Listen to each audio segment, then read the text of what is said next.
Enseguida arrancamos. Buenas noches, ¿cómo están? Hola, hola.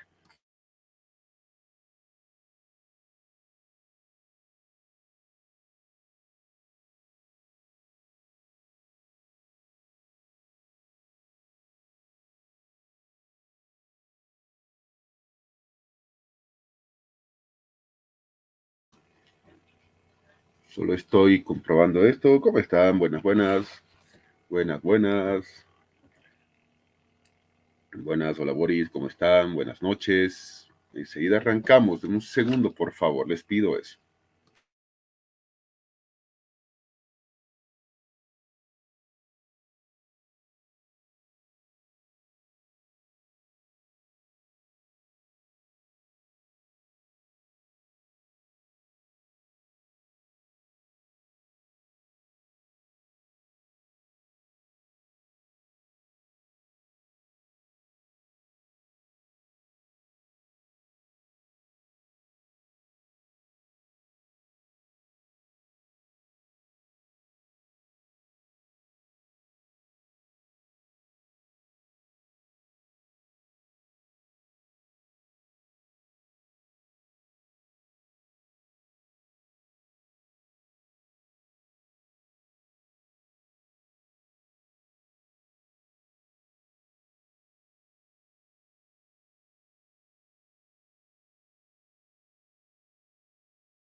Ok, arranquemos. ¿Cómo están? Buenas noches. Un fuerte abrazo, bendiciones.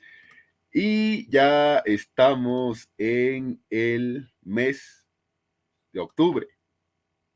Ya estamos en octubre. Wow, miércoles 4 de octubre. Miércoles 4 de octubre. Wow, eso es una fecha interesante. Si ya estamos en octubre, ¿quién lo diría, cierto? Miércoles 4, la pantalla compartida, enseguida la voy a explicar, por favor, denme un par de minutos para poder explicar las actividades que la universidad está realizando en ocasión del mes de octubre, por supuesto. Así que miércoles 4 de octubre ya nos trae consigo algunas situaciones que quiero comentarles. Antes de arrancar con el avance de la clase número 9, sí, ya estamos en la 9. Wow, ¿quién lo diría? Ya estamos en una clase 9. Quiero obviamente comentar algunas situaciones, bueno, entre ellas, ¿no? Una invitación que vamos a realizar a ustedes. Así es, una que vamos a realizar a ustedes y que está en pantalla. Bueno, lo primero es lo siguiente. Hoy nuestra clase 9 ya nos toca ver un tema que enseguida vamos a explicar, por favor, eso les pido, que enseguida vamos a explicar, y otro temita que la universidad me ha requerido.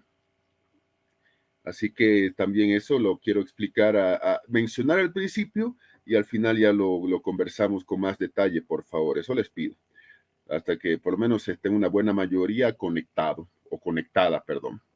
Entonces, lo primero que quiero hacer es, a nombre de la universidad, especialmente de la Facultad de Ciencias Jurídicas y Sociales, que está compuesta por las dos carreras de Derecho y Periodismo, Derecho y Periodismo, quiero realizar es una invitación. Esta es una invitación obviamente abierta para todo el público que lo desee, pero obviamente también ahí está la situación de que, claro, obviamente se avisa a nuestros estudiantes, por supuesto, por el tema prioritario. Entonces, lo primero que quiero señalar es lo siguiente, que la Facultad de Ciencias Jurídicas y Sociales, carreras de Periodismo y Derecho, están invitando públicamente al conversatorio académico el día D de la democracia. ¿Por qué? Porque este 10 de octubre Bolivia recuerda 41 años de retorno a la democracia ininterrumpida. Sí, nosotros sabemos muy bien que la democracia en Bolivia tiene altos, tiene bajos. Muchos piensan que no hay nada que festejar. Otras personas dicen, ¿hay día de la democracia en Bolivia? Sí, sí, es el 10 de octubre, por si acaso. Entonces, en base a ese marco, es la universidad está realizando una actividad de 2 días o 2 jornadas, invitando a toda la comunidad estudiantil, a toda la comunidad universitaria. ¿Por qué? ¿O para qué? Resulta que el tema de la democracia en Bolivia ya nos encontramos nosotros con que hay una situación también de que ya estamos en una campaña electoral anticipada, muchos han lanzado a la presidencia, al año 2024 son las primarias, 2025 las elecciones generales, pero también de paso hay que decirlo, estamos en puertas de lo que son las elecciones judiciales, que yo supongo van a ser a principios del próximo año, no creo, para ser muy honesto. Inclusive la universidad ya realizó un conversatorio este año al respecto, donde mi persona estuvo también invitada como panelista. Pero después de todo eso, hay que recordar que octubre es el mes de la democracia boliviana y que obviamente el mes de octubre nos trae a nosotros consigo de que sí o sí la universidad no puede ser ajena o indiferente a esta actividad. Por eso es que en esta actividad lo que ha acontecido es que la universidad ya ha autorizado hace tiempo, solo que estamos difundiendo ya con más fuerza en esta semana para que la siguiente obviamente no hubiera habido una confusión respectiva por los días, porque bueno, sabemos cómo es la gente en el país, se puede confundir, pero aquí tenemos, de fechas, a eso me refiero, pero aquí tenemos nosotros de que este Día de la Democracia, en ocasión de los 41 años del retorno a la democracia, trae consigo que la universidad está realizando una actividad en 2 jornadas. El primer día, obviamente, mi persona estará como moderador y el segundo día, la licenciada Claudia Soruco Cusi como periodismo. El primer día va a ser lunes 9 de octubre. Así es. Nos vemos este lunes, chicos, en el auditorio de nuestra universidad. Ahí nos vemos. Este lunes, sí, este lunes, 2 de la tarde. A las 2 de la tarde va a empezar la jornada van a hacer un balance, análisis de la democracia, los políticos obviamente, y de lo que significa e implica, el hecho de que Bolivia nos espera rumbo al bicentenario. Y qué mejores que los que son políticos y están esperando llegar al poder o acceder a nuestro voto. Se recalca, esto va a ser un conversatorio académico, todos invitados. Esto es una invitación abierta, público abierto. No necesariamente tienes que ser de la universidad para poder ingresar. No, cualquier persona va a ingresar ese día al auditorio, por si acaso. Así que de eso no tengan pena, va porque es una actividad así, pero obviamente yo supongo que también ustedes y toda nuestra comunidad universitaria va a estar ahí presente, también vamos a suponer eso. Pueden entrar solos, acompañados, eso ya es una decisión de ustedes, pero en serio, chicos, quisiera verlos ahí. Así que ese es un detalle importante. Entonces, el lunes 9 de octubre, a las 14 horas, sí, lunes a las 2 de la tarde nos vemos. Ese día mi persona va a estar moderando el evento, va a estar moderando. Nos trae consigo de que vamos a tener a los representantes, figuras máximas, líderes políticos de estas organizaciones políticas. Frente para la Victoria, el Partido Demócrata Cristiano, Movimiento Demócrata Social, Movimiento Tercer Sistema, Unidad Cívica Solidaridad, Movimiento Nacionalista Revolucionario, Unión por la Libertad, Frente Revolucionario de Izquierda y Creemos. Se ha cursado con muchísima anticipación a ellos las respectivas invitaciones para que ellos, los políticos, nos acompañen y nos den su postura, como les dije a ustedes, sobre la democracia que tenemos, a dónde vamos, ¿Qué esperamos nosotros los ciudadanos de la Bolivia del 2025? Claro, al final ellos son los que están ahí buscando el respaldo, pero esto es, reiteramos, es un conversatorio académico en ocasión, como pueden ver en pantalla, de los 41 años del retorno a la democracia, que esta actividad va a realizarse en el auditorio de la universidad. De la puerta de ingreso directo al fondo, ya ustedes conocen, y si no, de la puerta de ingreso al fondo, ahí es, sí, ahí está. Luego, ¿qué tenemos? Eso es para el lunes 9. Martes 10 de octubre, sí, no se olvide que estas son actividades realizadas por dos carreras. Martes 10 de octubre a las 4:30, sí. Lunes es a las 2 de la tarde y el martes 10 de octubre 16:30 horas. 16:30, sí, 16:30. Estarán presentes los representantes de Acción Democrática Nacionalista, Movimiento al Socialismo, Partido de Acción Nacional Boliviano, PAMBOL, Primero la Gente, Búnker Tercera República, Búnker 3R, Comunidad Ciudadana, Unidad Nacional y Renovación Liberal. También va a ser segunda jornada, pero va a ser a diferencia del lunes, lunes 2 de la tarde y martes 16:30 horas, por el detalle obviamente del uso del auditorio y bueno, detalles internos. Entonces, eso les pido por favor que tomen nota para que asistamos a esta actividad, escuchemos a los representantes de los políticos, no es un debate por si acaso, no es un debate, no, es un conversatorio académico, pues solo que la universidad desea tener las diversas versiones y visiones para nosotros, el pueblo, para ustedes como estudiantes, futuros abogados, futuros colegas, para también la comunidad universitaria como tal, que nosotros queremos que eso se dé en todo sentido. No, en serio, quisiéramos eso y ya muchos de ellos nos han confirmado con la respectiva anticipación del caso, si lo han hecho, han confirmado ellos con la respectiva anticipación del caso. Agradecer a quienes nos han confirmado desde el inicio. Bueno, ustedes saben cómo son los políticos, otros van a esperar hasta último minuto, etcétera, pero nosotros hemos cursado invitación a todos. Lunes, 14 horas, Paul Coca, quien les habla, va a estar moderando el evento. Voy a ser el moderador designado por la Facultad de Derecho. Y el martes 10 de octubre, 16:30, van a estar estos partidos y van a moderar comunicación social. Los de periodismo. Los de periodismo son los que van a moderar esta actividad, de manera de que Derecho modera uno, otro. Igual va a haber transmisión por Facebook Live.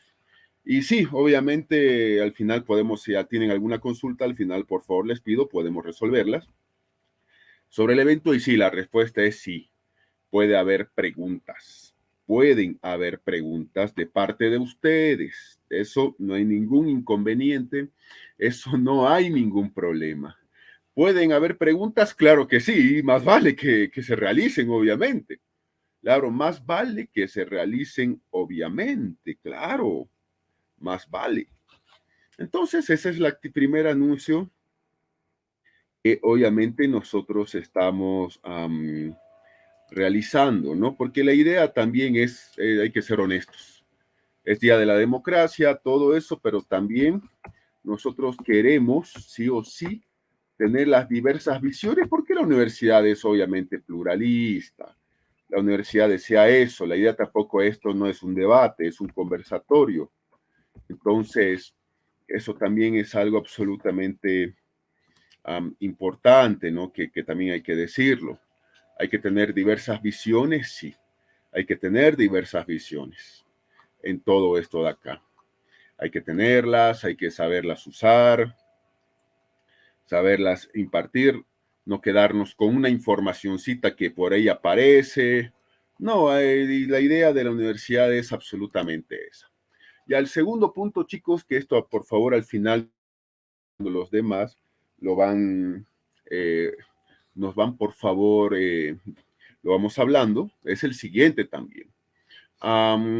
Resulta que, bueno, esto obviamente ya la universidad lo sabe. Resulta que ya ha iniciado el diplomado en Derecho Civil de la Unifrance. Sí, ha iniciado el diplomado de Derecho Civil de Unifrance. Y ese diplomado de Derecho Civil es online. Sí, es online. Ya ha iniciado ese diplomado. Entonces, enseguida un segundo, por favor. Vamos a presentar, un segundito, por favor. Un segundito, espérenme, un segundo.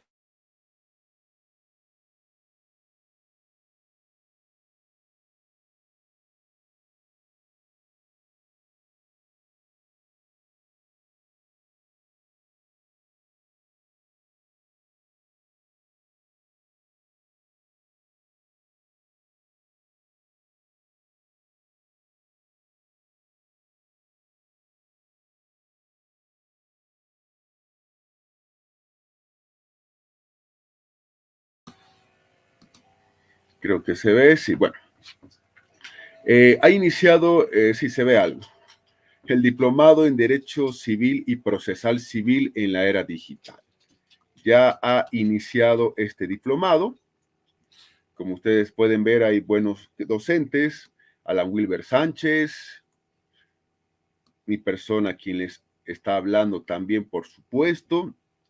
Entonces, la doctora también Ruth Torres, la doctora Mariana Avilés Rojas, la doctora Annette Shirley Escobar, el doctor Gabriel Vargas von Boeck, es decir, un buen plantel docente que obviamente nos encontramos nosotros con esta situación de que sí o sí ya ha iniciado esto, ya esto ha iniciado. Entonces, habiendo esto iniciado, tenemos que tomar en cuenta también lo siguiente, de que sí o sí, ya nosotros nos hemos sido invitados y el diplomado ya ha arrancado. Ya cuando ustedes tengan su título de abogado, ya con eso pueden iniciar buenos programas en la universidad, obviamente. Entonces nosotros, con esto que les estoy mostrando, ya hemos iniciado este diplomado. Así es, ya hemos iniciado. Y aquí tenemos también el plantel docente. Aquí también tenemos nosotros el plantel docente. Entonces ya nosotros hemos iniciado. Y dentro de este inicio implica y significa lo siguiente. Implica que mi persona, claro, estos diplomados son virtuales. Sí, son virtuales.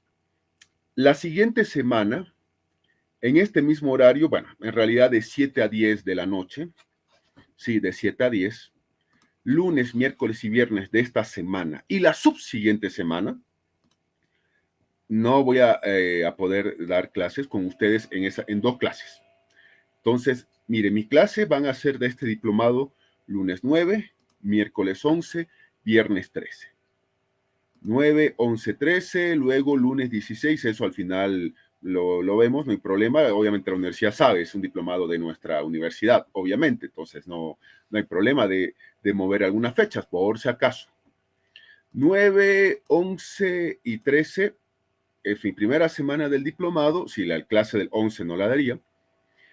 16, 18 y 20 tampoco. Entonces, la universidad no se hace ningún problema porque esto es una actividad de nuestra casa de estudios, obviamente, no es otra cosa.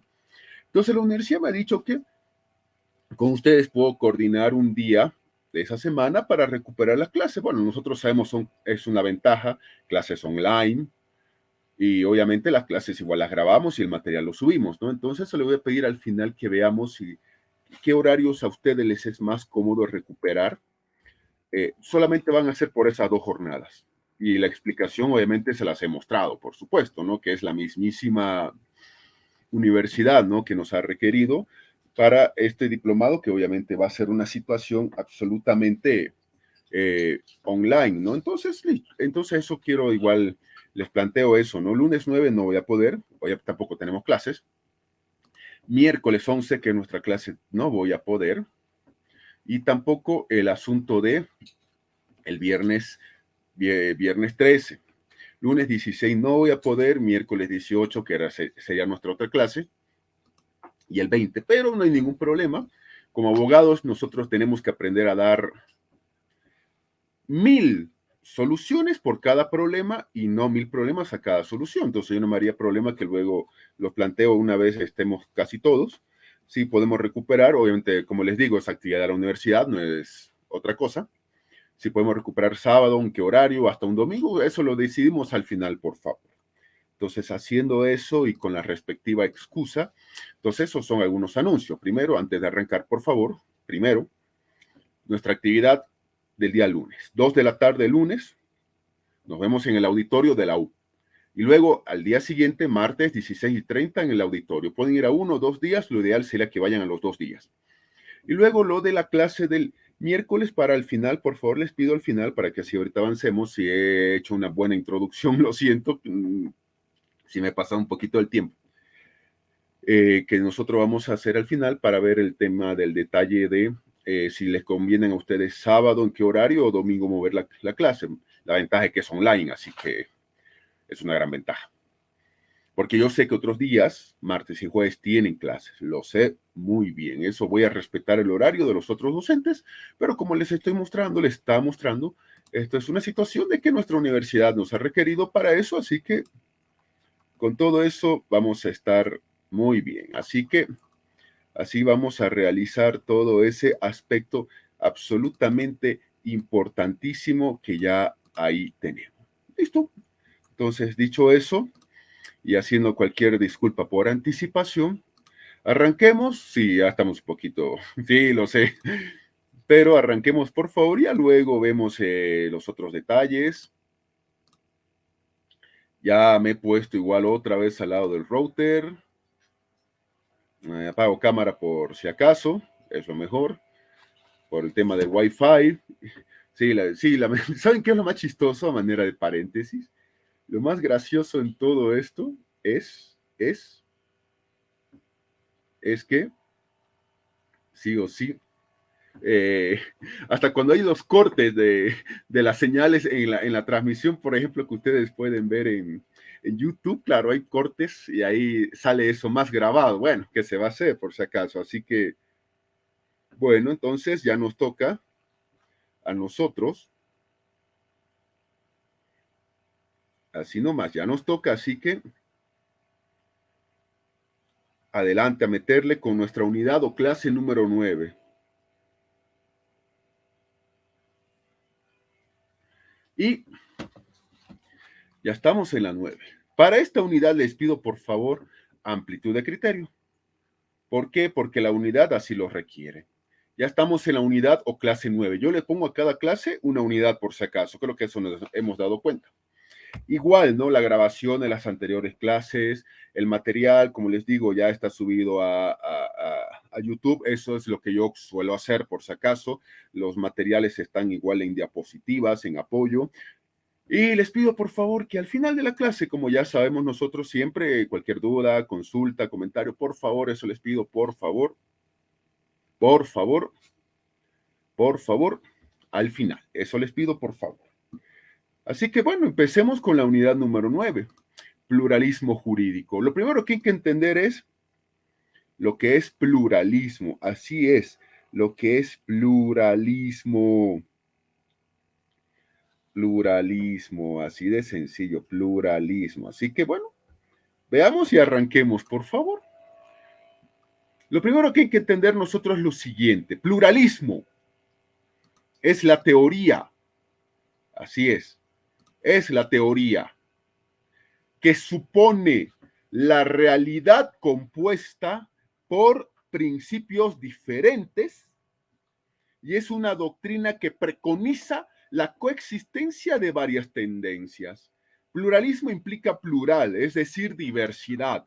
Supone que hay una realidad en un país, en un municipio, una comunidad, un continente, etcétera, donde hay muchísimos principios diferentes, diferentes posturas, diferentes formas de ver al mundo.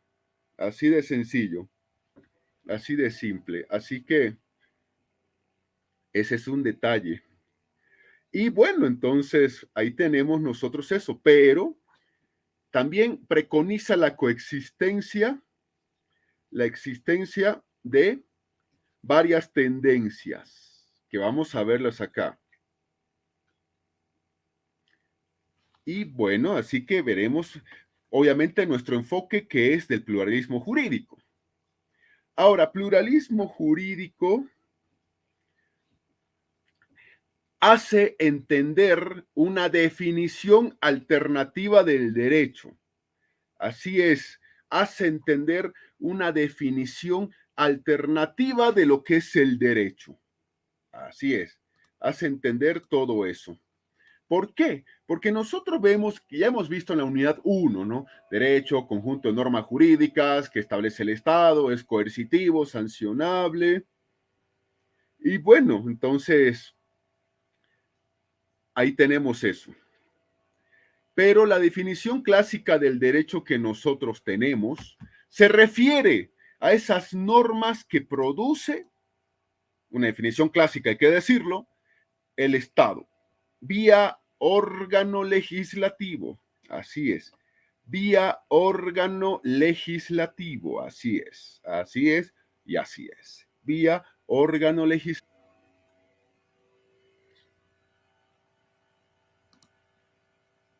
Entonces, hay una definición de derecho que ya hemos visto, sí. En la primera unidad, sí. Pero esa es una definición clásica.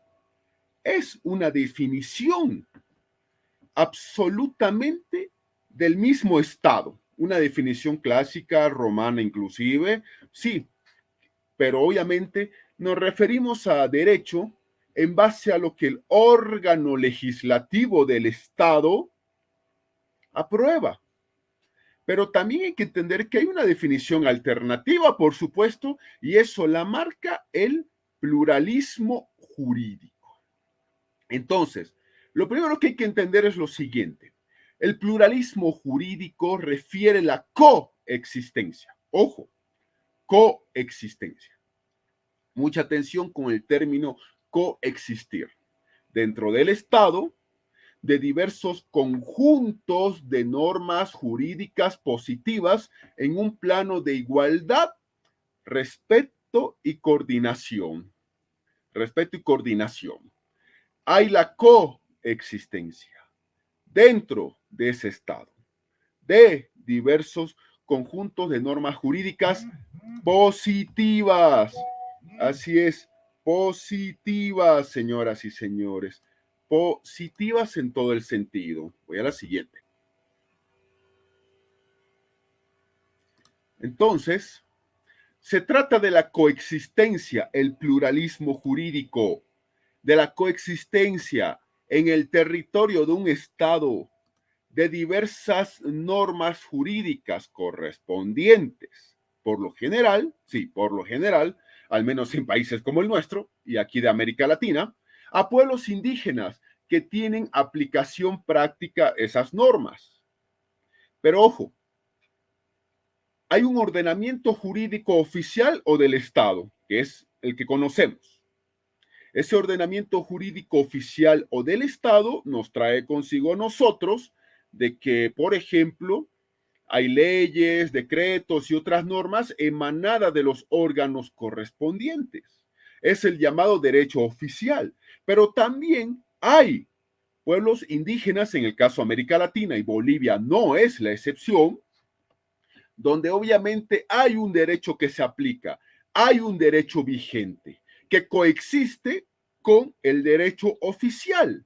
Y sí o sí, querramos o no, tiene un nivel de aplicación práctica, a pesar de lo que diga el ordenamiento jurídico que rige en ese estado, o en contra de lo que diga el ordenamiento jurídico que oficialmente rige en ese respectivo estado. Es decir, a pesar de o en contra de, ahí nosotros tenemos esta figura de que el pluralismo jurídico existe. El pluralismo jurídico se da.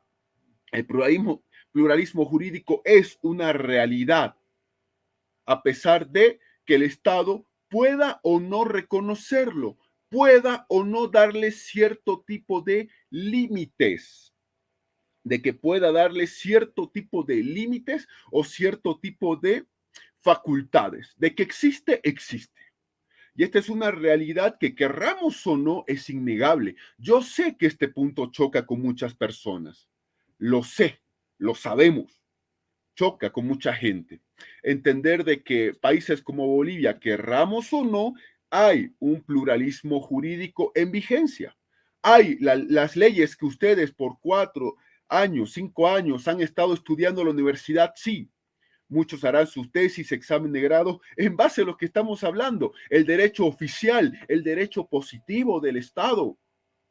Pero también nosotros tenemos que ser realistas y debemos ser realistas.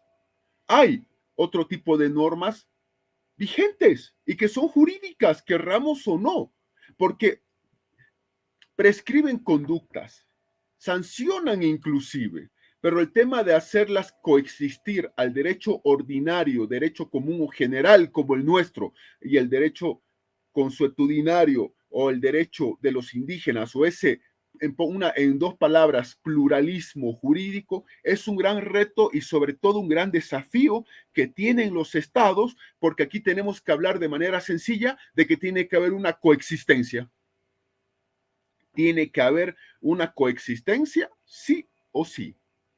Y el grado de coexistencia nos va a decir a nosotros cómo es que nosotros nos estamos comportando, cómo es que nosotros estamos absolutamente viendo el desarrollo de este pluralismo jurídico, señoras y señores. Así de simple. Hay que entender al pluralismo jurídico como la multiplicidad de prácticas existentes en un mismo espacio social. Es decir, hoy día nosotros estamos hablando de que en Bolivia hay estados. Obviamente, perdón, en América Latina, en cualquier país del mundo hay estados y Bolivia es uno de esos estados, donde en un mismo espacio social, querramos o no, interactúa este pluralismo jurídico, sea por conflictos o consensos, oficiales o no, y teniendo su razón de ser en las necesidades materiales y culturales de las propias personas. Así de simple. Así que así nomás. Eso es algo que hay que decirlo claramente. Entonces, dicho de paso, dicho de eso, nosotros nos encontramos con que en Bolivia es una situación real donde hay un pluralismo jurídico, sea porque hay conflictos y no hay presencia de la administración de justicia ordinaria en muchos lugares del país, lo cual es evidente y lo sabemos por teoría y por práctica, o porque hay un consenso generalizado, o porque sea que oficialmente así se diga o no se diga, pero igual se aplica,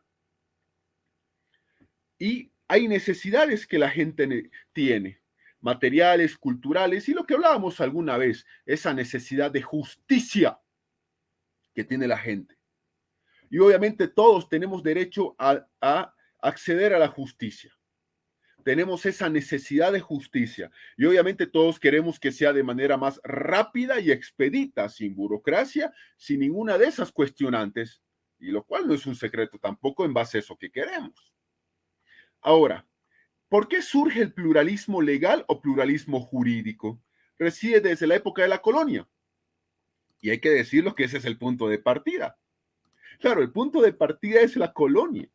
Antes de que en nuestro caso los españoles llegasen a lo que hoy día llamamos Argentina, Bolivia y otros países que hemos sido colonizados por los españoles, y prueba de ello tenemos su idioma por una de las tantas cosas que podríamos mencionar, resulta que estos ahora países fueron dominados económica y políticamente por los conquistadores europeos, lo cual no es un secreto para nada. ¿Y qué pasó? Que los europeos tenían sus normas jurídicas, lo cual no es evidente, no es raro tampoco y no es de extrañarnos. Entonces, cuando llegaron los europeos, obviamente ya hubo ese choque cultural, pero también nosotros nos encontramos con que esos europeos trajeron sus leyes, trajeron sus normas jurídicas, trajeron en el caso español su derecho positivo. ¿Y qué implicaba? Que ellos obviamente lo imponen. Obvio que lo van a imponer su derecho. ¿Y de qué manera? Forzosamente. En un mismo espacio donde había un derecho de los pueblos indígenas que ya ocupaban este territorio antes de que los españoles llegaran. Así de sencillo, antes de que los españoles llegaran. En este mismo espacio geográfico sobre el cual, en nuestro caso, nacería luego la República de Bolivia. Entonces, había el derecho del Estado que colonizaba, del derecho del pueblo, del país colonizador, en nuestro caso España, frente al derecho del pueblo conquistado o de los pueblos conquistados, porque en lo que hoy es Bolivia no había un solo pueblo indígena, no, había una multiplicidad de pueblos indígenas y cada uno de ellos tenían sus propias normas jurídicas. Entonces, este es el punto de partida de lo que nosotros llamamos, y estamos viendo hoy día, y lo que se llama pluralismo jurídico. Así es, este es el punto de partida de lo que llamamos pluralismo jurídico. Así de simple y sencillo. Así de simple y sencillo. Entonces, ya sabemos todo eso. Ya, y con eso, ahí ya es el punto de partida de esto que estamos avanzando. Y de esto que querramos o no, es una situación de realidad sí o sí. Es una situación de realidad sí o sí. Ahora, ese es el caso boliviano. Y nosotros ya sabemos que esto a su vez tiene como fuente ese derecho romano. Así es. Esto fue el caso nuestro con los españoles, sí, que los españoles sabemos que llegaron, conquistaron, colonizaron, pero a su mismo tiempo los españoles heredaron este derecho de los romanos, porque los españoles, por si acaso, también hay que tomar en cuenta eso, hay que tomar en cuenta que los españoles fueron conquistados por los romanos. Entonces, eso también es una realidad absolutamente importantísima que hay que decirla en todo sentido. Entonces, una por otra, como se dice, los españoles conquistados por los romanos, sí, y los romanos dejaron su derecho. De hecho, eso se llamaba Hispania, por si acaso.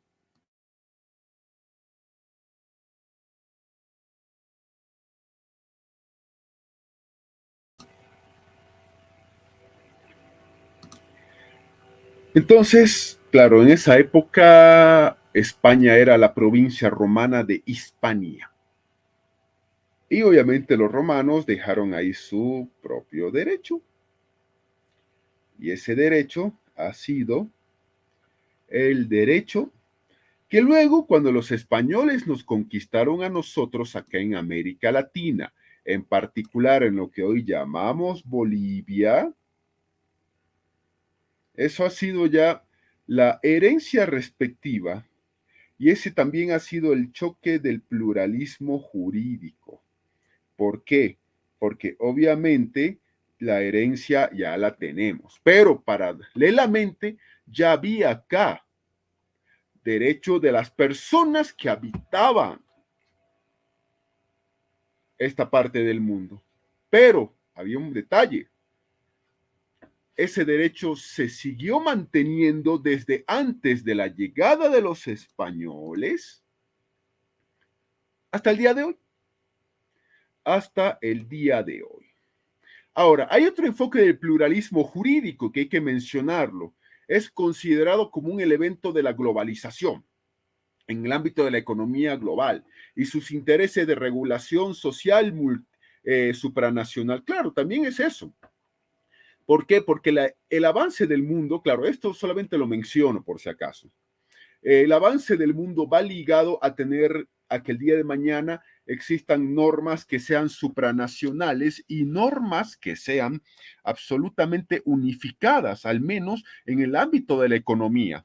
Exportaciones, importaciones, todo ese comercio internacional que ustedes han debido de ver y o analizar en la universidad. Ahora, la realidad nos muestra múltiples y nuevas formas de producir derecho.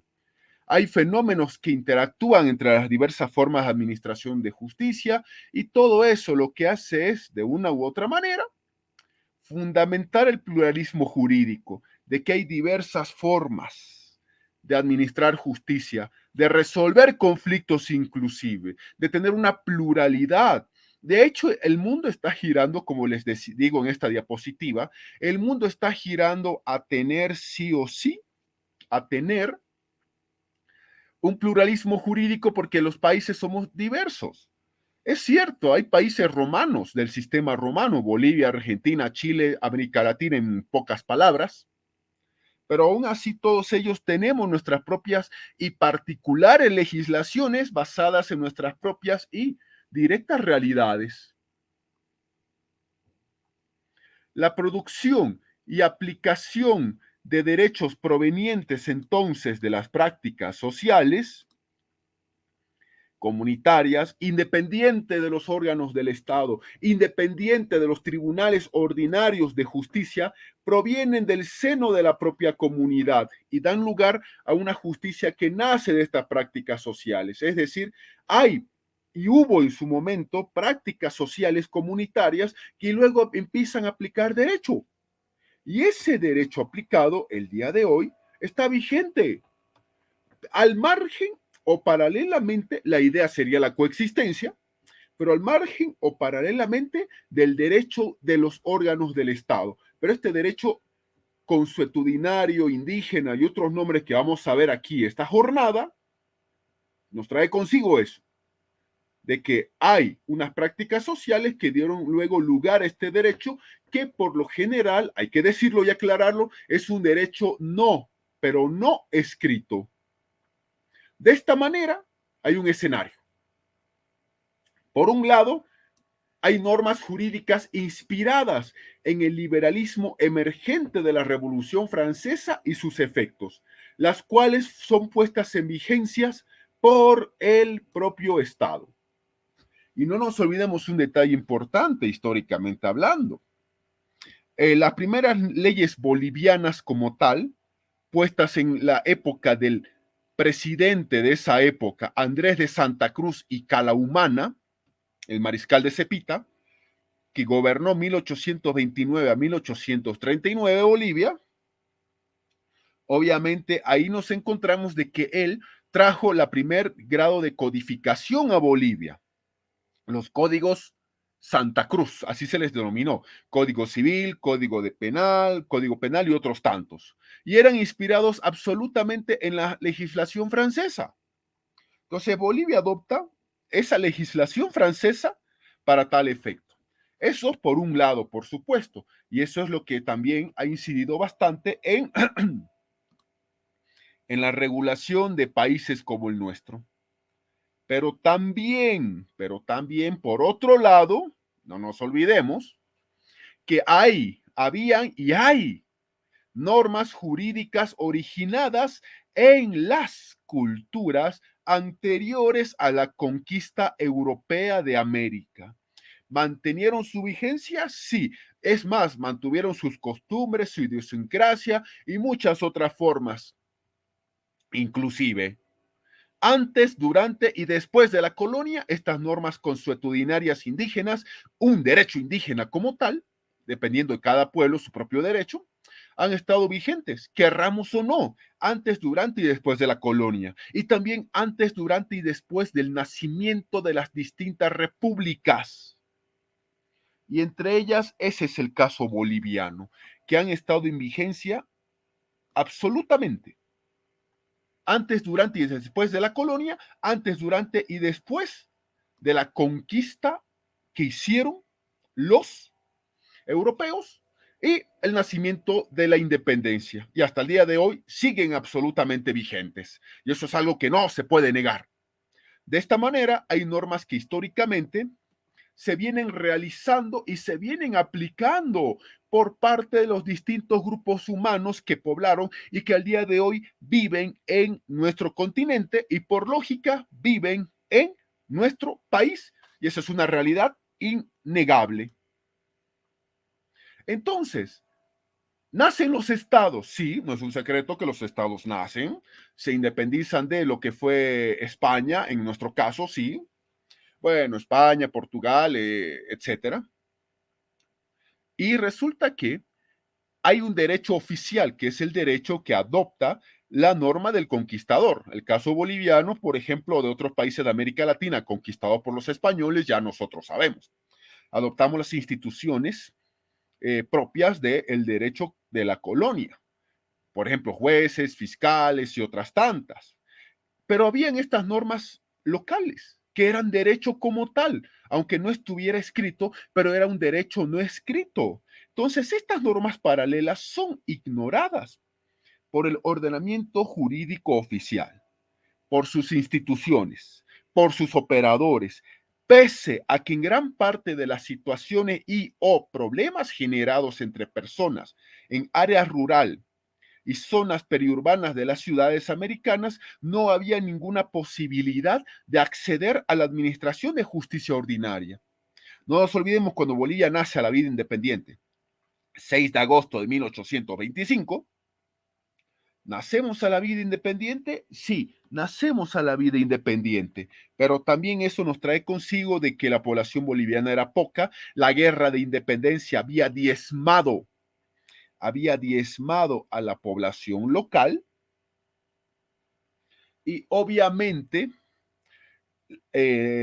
nacen el país y en base a las ciudades, perdón, en base a las ciudades, ahí mismo se constituyen las principales fuentes de ese derecho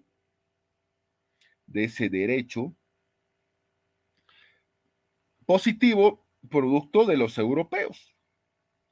Pero también hay que tomar en cuenta lo siguiente, que en las zonas rurales, periurbanas y otras, no había esta aplicación absoluta, no había para nada de ese derecho, sino del derecho propio que estaba vigente desde antes que los europeos llegaran a América. Y aquí es donde se forma este paralelismo, querramos o no, que sí existe. Aquí se forma esto. Ahora, características del pluralismo. Lo primero que hay que entender es lo siguiente. Por ejemplo, esta es una definición de la Defensoría Pública Electoral para Pueblos y Comunidades Indígenas de México.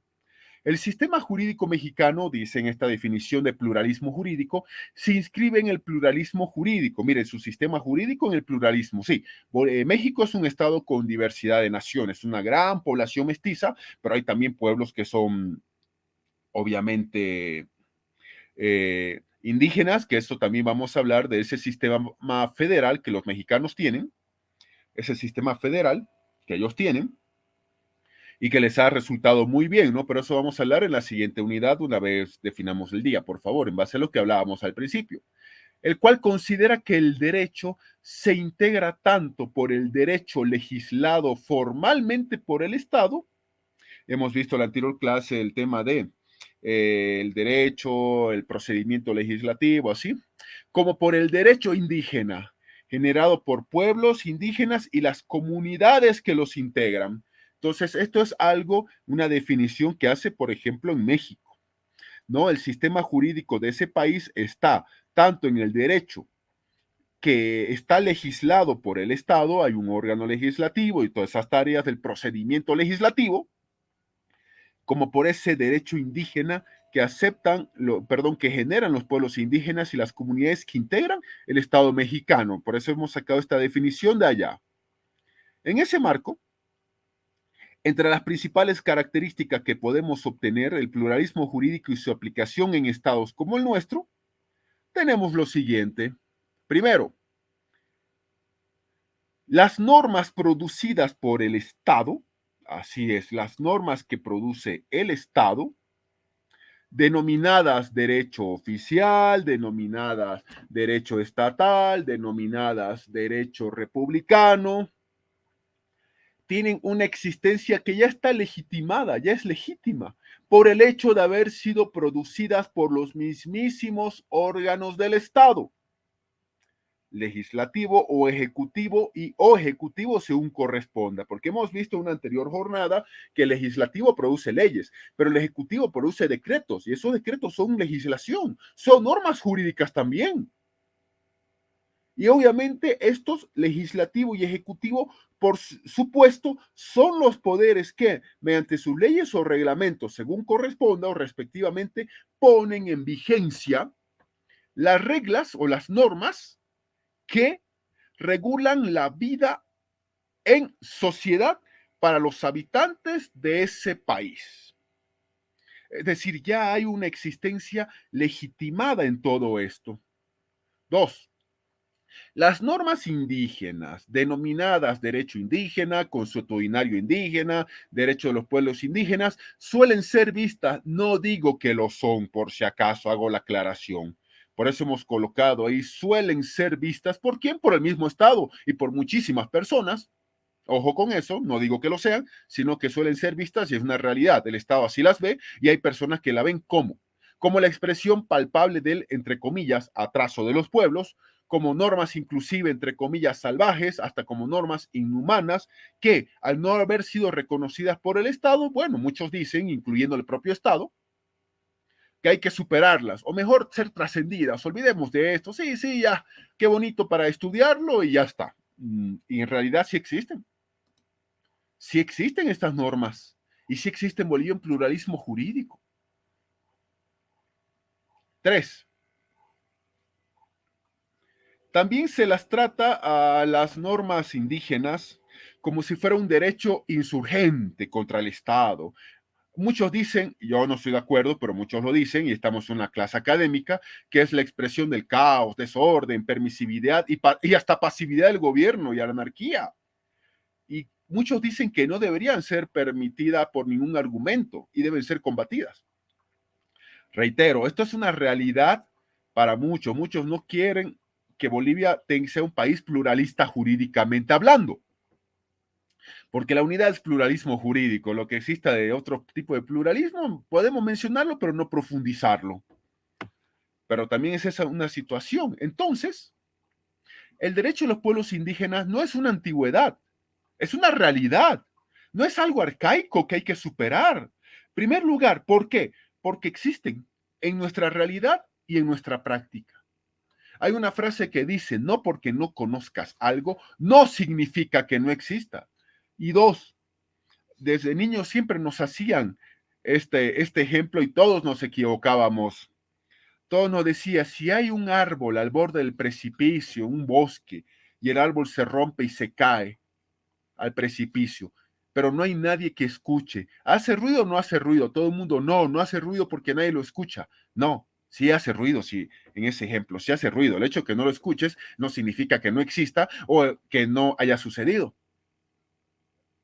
Puedes negar la existencia del derecho indígena en Bolivia, pero sí existe y sí se aplica. Y en segundo lugar, pueden servir de ejemplo para adoptar o por ser adoptado por otras autoridades no indígenas. Sí, claro.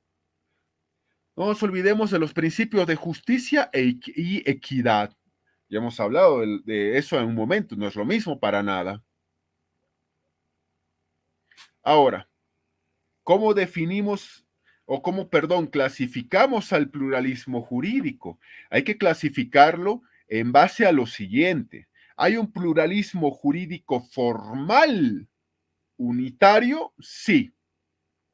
Y hay un pluralismo jurídico formal igualitario, sí, ambos son formales, sí, pero uno es unitario y el otro es igualitario. Entonces, en base a eso, vamos a dar enseguida la respectiva clasificación.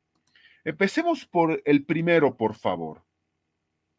El pluralismo jurídico formal unitario, que tiene lugar cuando el derecho estatal, cuando el derecho de ese Estado reconoce, ojo, aquí el Estado reconoce, yo soy el señor Estado y yo reconozco de que hay dos o más sistemas de derecho en un sentido social, sí, incluyendo la propia Constitución, lo reconoce, sí, que obviamente ese derecho de la Constitución ya es la base principal de todo lo que está por debajo, incluyendo ese pluralismo jurídico, pero aclara que ese derecho oficial, por eso decimos unitario en torno a una unidad, el derecho del Estado se reserva ver unilateralmente la legitimidad y qué ámbito de aplicación de los demás derechos vamos a reconocer. Así de sencillo. ¿Qué ámbito de aplicación vamos a ejercer?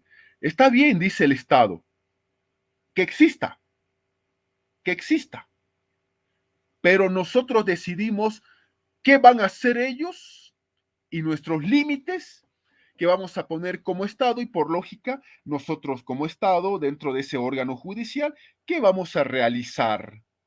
Entonces, por eso se llama pluralismo jurídico. Formal porque el Estado lo reconoce y hay una formalidad del mismo Estado. Unitario, ¿por qué? Porque hay un solo ordenamiento jurídico y ese solo ordenamiento jurídico es el que sí o sí se tiene que dar para tener una unidad en el pluralismo jurídico de la administración de justicia ordinaria, común como nosotros la conocemos y la hemos estudiado, o de los pueblos indígenas. Este pluralismo jurídico es el que reconoce y precona el convenio 169 de la Organización Internacional del Trabajo. Y ojo, es el caso boliviano, por si acaso, el unitario, claro.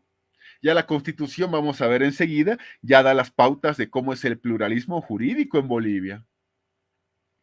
Pero también hay un pluralismo jurídico formal igualitario, donde el derecho oficial no se reserva la facultad de determinar unilateralmente la legitimidad y el ámbito. No, no, no, no. No solo es eso, no, no se reserva, ¿no? El derecho oficial dice, bueno, sí, háganlo. O sea, unilateralmente yo no voy a disponer qué es así, qué es correcto. No, ¿saben qué? Puedo decir algunas cosas, dice el Estado, en este pluralismo jurídico formal igualitario, pero prefiero no meterme mucho. Mientras no violen algunos derechos de la Constitución, algunas reglas también. También es el caso boliviano. El boliviano es mixto, por si acaso, porque en Bolivia hay un pluralismo jurídico formal, unitario y un igualitario. El derecho oficial, en esta perspectiva de este pluralismo jurídico, reconoce además la validez de las normas de los diversos sistemas de derecho. Su fuente en una comunidad especial que como tal conforma una parte diferenciada pero constitutiva de la sociedad. Y por tanto, este Estado en este derecho tiene esa capacidad para que ese derecho lo reconozcamos como parte integral del orden legal supranacional. 410 de la Constitución Política del Estado, por si acaso. El caso boliviano es mixto. Hay un pluralismo jurídico formal unitario porque el Estado boliviano decide las reglas también. E igualitario, ¿por qué? Porque obviamente deja el Estado que en base a cierto marco constitucional los pueblos indígenas puedan ejercer la figura del autogobierno y de la administración de justicia propia dentro del marco de este pluralismo jurídico. Entonces, ese es un detalle absolutamente no menos importante en todo esto. Uh-huh. Ahora, ya. Ha estado el pluralismo jurídico presente en el transcurso de la historia. Eso es algo que es menester o importante decirlo, incluyendo el día de hoy, por haber coexistido varios sistemas normativos en un solo espacio geográfico, como veníamos explicando, aunque no reconocidos por quienes ejercían el poder político dominante. Quienes gobernaban no lo reconocían, lo veían como algo muy bajo, como algo que había que superar, hasta combatir o directamente ignorarlo. Y estos sistemas fueron subvalorados, hasta reprimidos en muchos casos. Y claro, lo mejor que hacía un gobernante en su época, ¿cuál era? Ignorar lo que estamos hablando. Sí, lo ignoro, total, no tiene validez. Total, yo voy a hacer caso a un juez ordinario, punto. Así decían las autoridades. Si bien la anterior constitución boliviana que estuvo vigente del 67 hasta el año 2009 reconoció el carácter multiétnico y pluricultural de Bolivia. Claro, la anterior constitución en la década de los 90 fue reformada para reconocer ese carácter multiétnico y pluricultural del país. Pero fue el Código de Procedimiento Penal boliviano, fue el Código de Procedimiento Penal, donde le da un gran valor respecto a lo que es la justicia comunitaria o más conocida como justicia indígena. Fue aquí que se le da un gran e inmenso valor a esto que estamos viendo, en ese Código de Procedimiento Penal. En ese sentido, ¿qué se establece? Y sigue estableciendo? Artículo 28. Empecemos. Sí, Código de Procedimiento Penal boliviano, la norma adjetiva penal boliviana. Justicia comunitaria. Dice, se extinguirá la acción penal cuando el delito o la falta se cometa, escuchen bien, miren ustedes, dentro de una comunidad indígena y campesina, por uno de sus miembros en contra de otro. Es decir, miren ustedes, y ahorita explicamos, y sus autoridades naturales hayan resuelto el conflicto conforme a su derecho consuetudinario indígena. Aquí hay tres elementos. Uno, que se cometa una acción. Perfecto, pero al interior de la comunidad, de ese territorio. Dos, contra los miembros de ese territorio, de esa comunidad. Y tres, que las autoridades naturales ya hayan conocido la causa. Siempre y cuando que el fallo o resolución que den estas autoridades naturales no sea contraria a los derechos fundamentales y a las garantías de las personas establecidas por la Constitución Política del Estado. Imagínense, no puede permitirse bajo ningún argumento, y luego vemos los comentarios al final. Imagínense, vamos a castigar con que le demos 50 azotes. No, eso no aplica. Eso es cualquier cosa menos justicia. Y sí, hemos visto que esto es un tema y esto es un tema que les estoy diciendo de pluralismo jurídico formal unitario. La ley compatibilizará la aplicación de ese derecho consuetudinario indígena. Vamos a ver más adelante que hoy día tenemos en Bolivia en vigencia la ley de deslinde jurisdiccional, así se llama, el que deslinda o pone límites a las jurisdicciones. Entonces, en materia penal, la importancia de la eximente, es decir, de qué te va a eximir, es algo importante.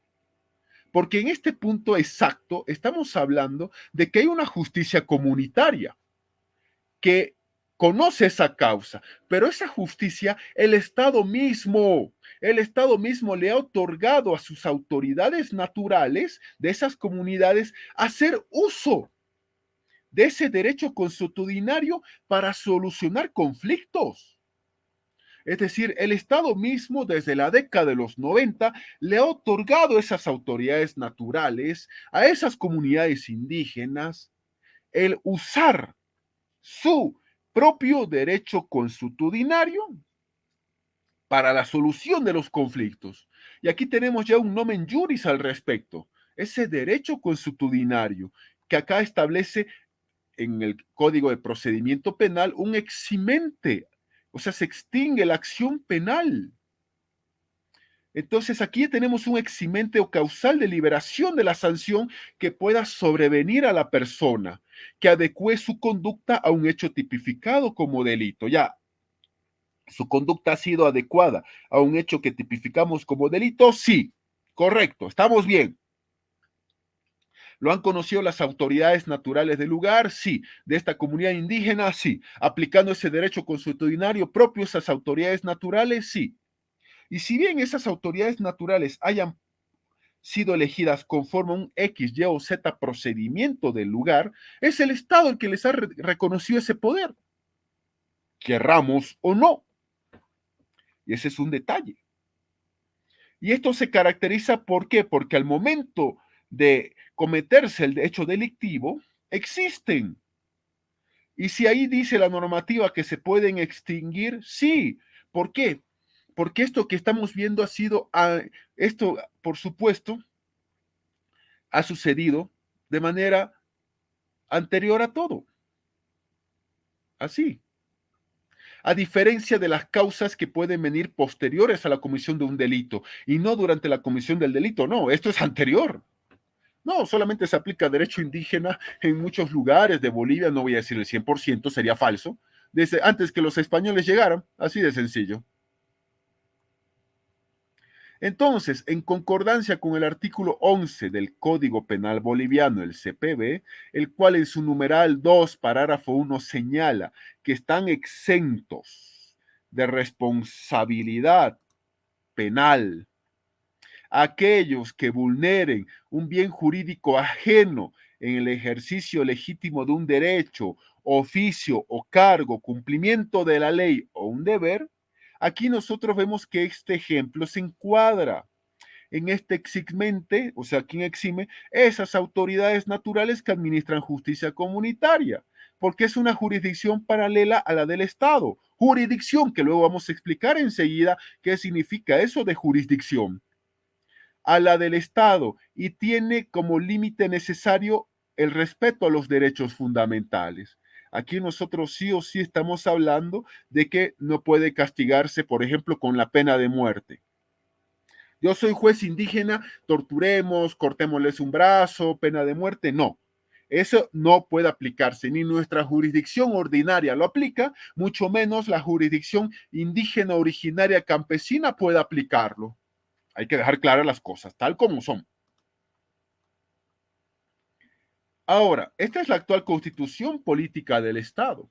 La actual constitución política del Estado boliviana, vigente por un mandato de un referéndum del 25 de enero del año 2009 y que fue puesta en vigencia o promulgada, como quieran verlo, el 7 de febrero de ese mismísimo año 2009, ya elimina el carácter nacional de Bolivia. Ya no somos un Estado nacional, una república nacional. Ahora establece la actual constitución el carácter plurinacional de nuestro país.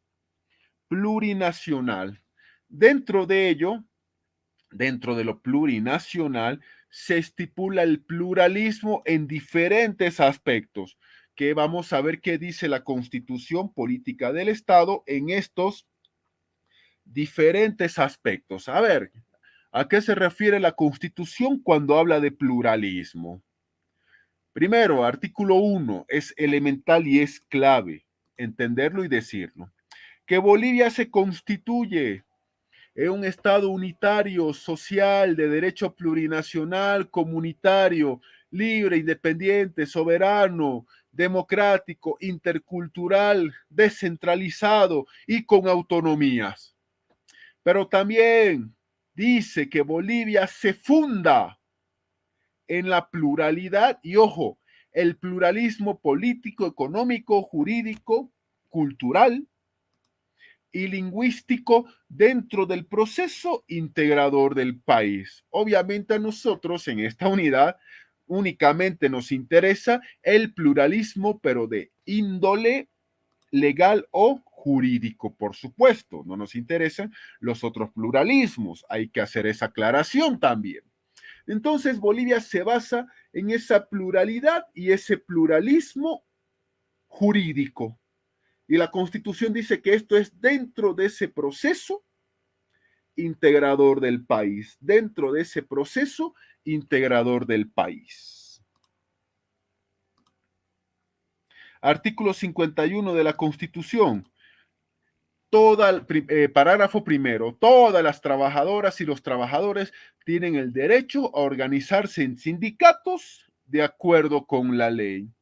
El parágrafo 2 que nos dice que el Estado respetará los principios sindicales de unidad, democracia sindical, pluralismo político, autosostenimiento, solidaridad e internacionalismo.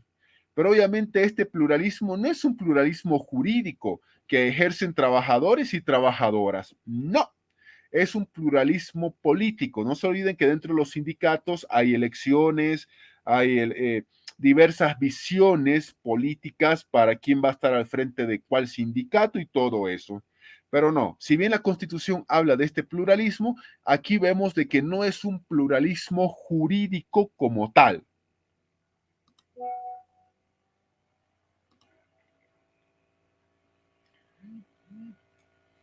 Artículo 178 de la Constitución Política del Estado. Este ya es importantísimo. La potestad de impartir justicia emana del pueblo boliviano y se sustenta en los principios de independencia, imparcialidad, seguridad jurídica, publicidad, probidad, celeridad, gratuidad. Ajá, la justicia es gratuita, así como no. Pluralismo jurídico, interculturalidad, equidad, servicio a la sociedad, participación ciudadana, armonía social y respeto a los derechos. Bueno, todos estos, como su nombre lo dice, son principios. Entonces aquí vemos obviamente el que nos interesa esta noche. Pluralismo jurídico. Y esto es parte de la potestad de impartir justicia. Claro, nosotros sabemos que hay 4 órganos del Estado: legislativo, ejecutivo, judicial y electoral. Y dentro de esos 4 órganos del Estado hay uno solo que obviamente es el que a nosotros nos interesa.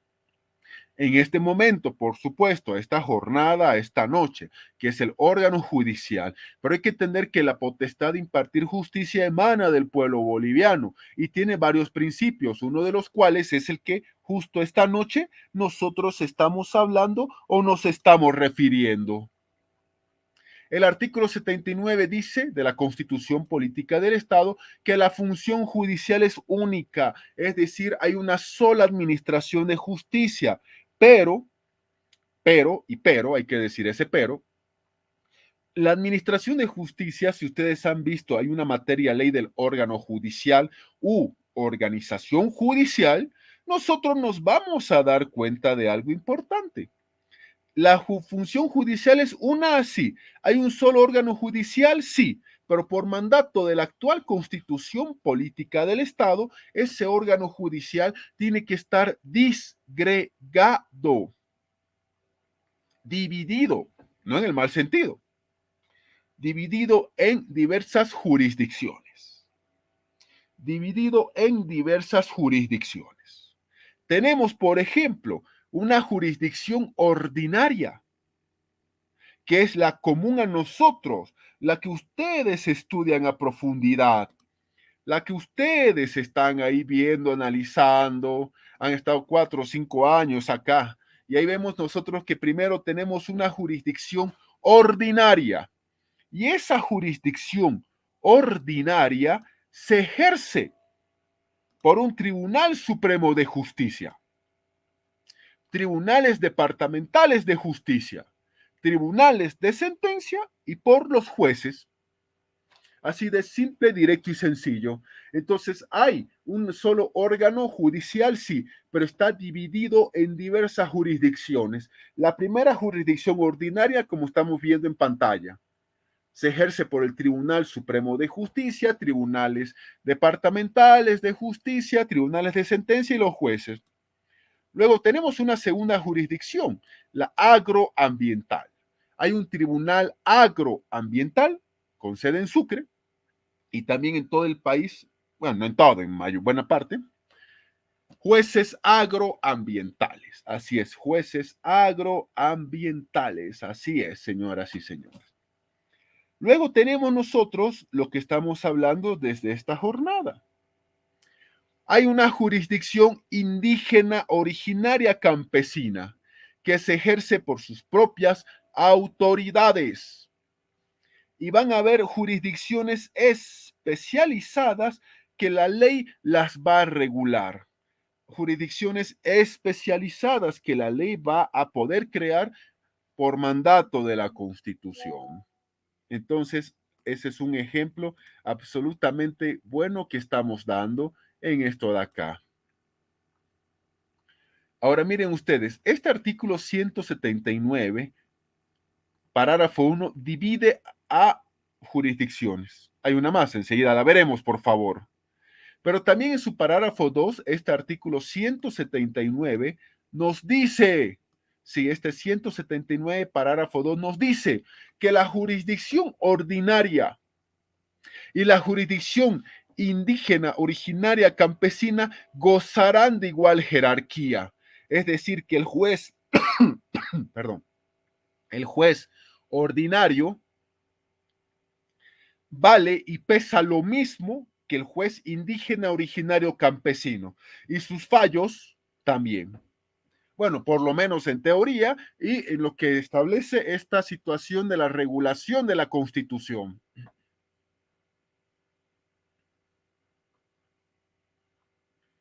3. Hay una justicia constitucional, no jurisdicción, que se ejerce por el Tribunal Constitucional Plurinacional, que obviamente sabemos que el Tribunal Constitucional Plurinacional somete sus fallos supuestamente única y exclusivamente a la Constitución, supuestamente, y que no depende de ninguno de los órganos del Estado ni del judicial, supuestamente, y que no es parte de los órganos del Estado y no va a permitir injerencia de nadie, supuestamente, y que su tarea es regular a los gobernantes, precautelar los derechos de nosotros como personas, sean nuestros derechos individuales o colectivos, y obviamente vigilar y resguardar el orden constitucional, supuestamente.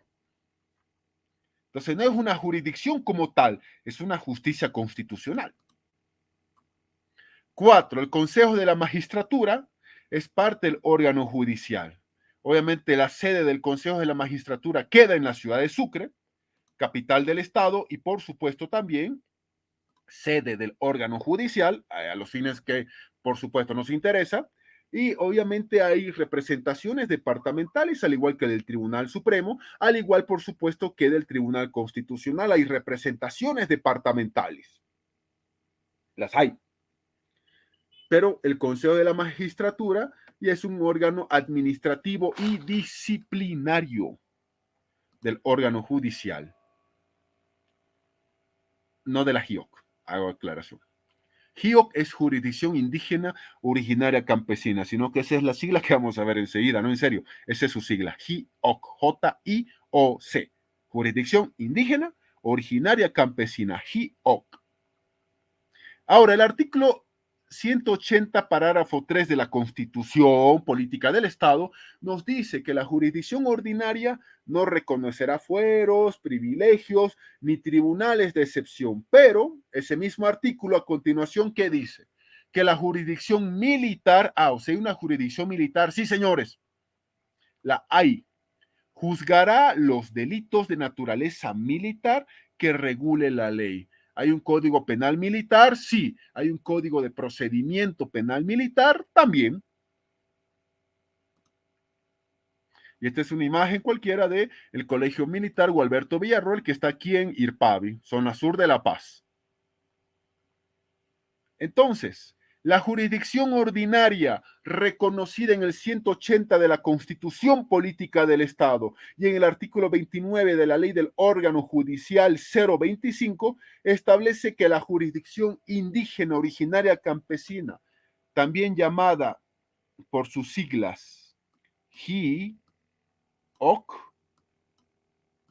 es parte del órgano judicial boliviano y es una de las jurisdicciones constitucionalmente establecidas y constitucionalmente reconocidas.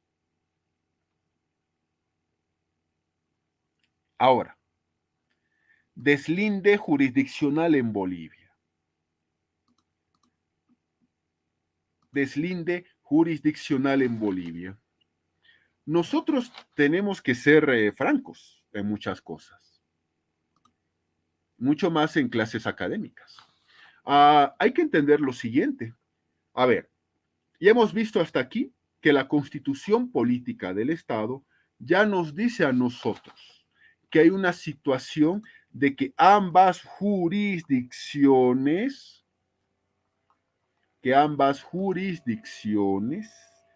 son iguales en jerarquía. Son iguales en jerarquía. Lo son.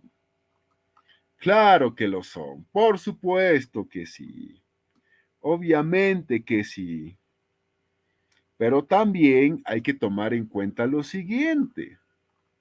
Hay que tomar en cuenta que sí o sí, cuando tú eres igual a otra persona, es necesario establecer límites para que esa igualdad de una u otra forma no se convierta en un choque, porque va a haber algún conflicto, siempre lo va a haber, y no se convierta en una suerte de una simbiosis que cuando se realice o se tenga que hacer una separación por mandato de la misma ley, no se pueda separar. Ese límite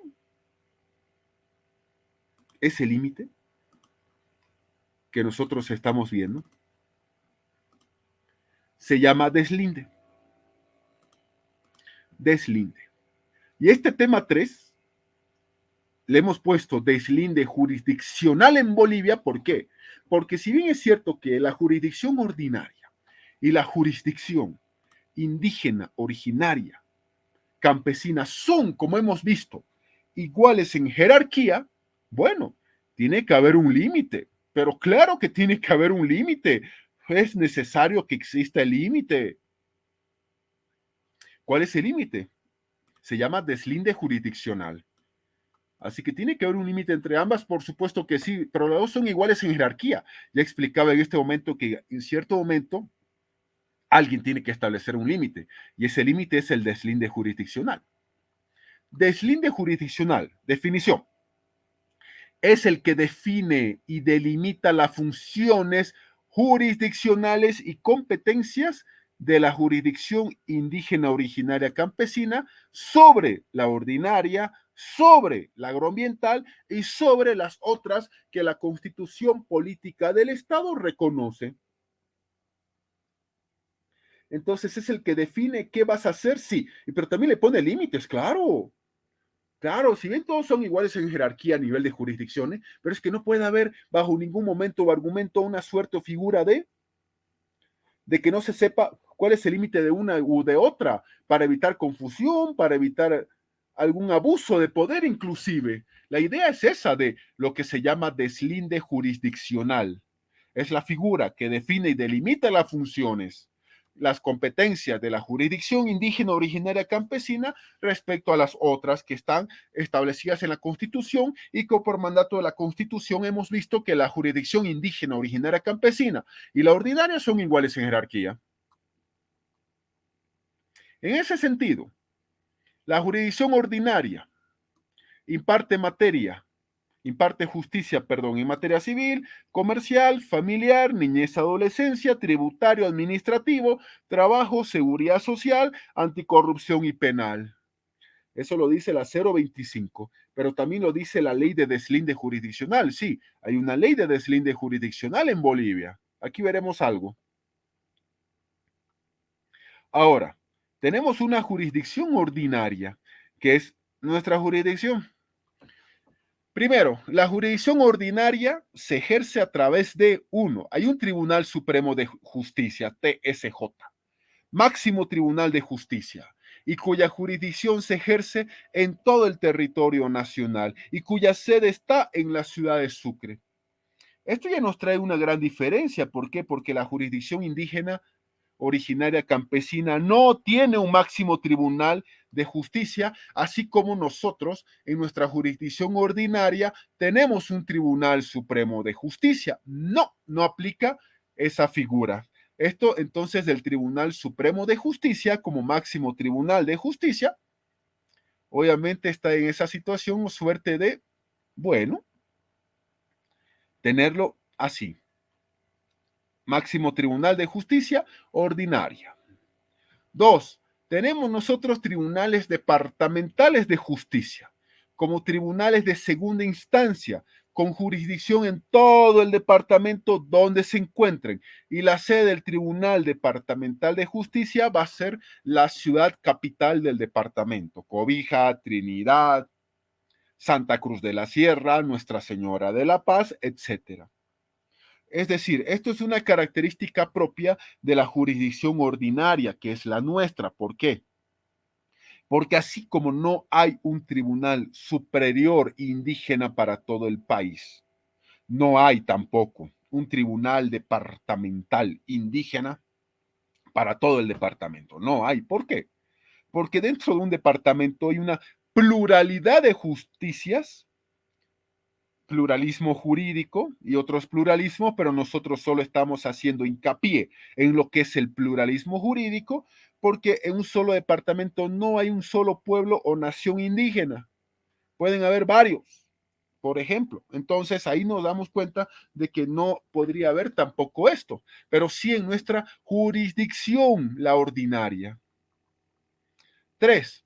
Hay tribunales de sentencia en la jurisdicción ordinaria y jueces.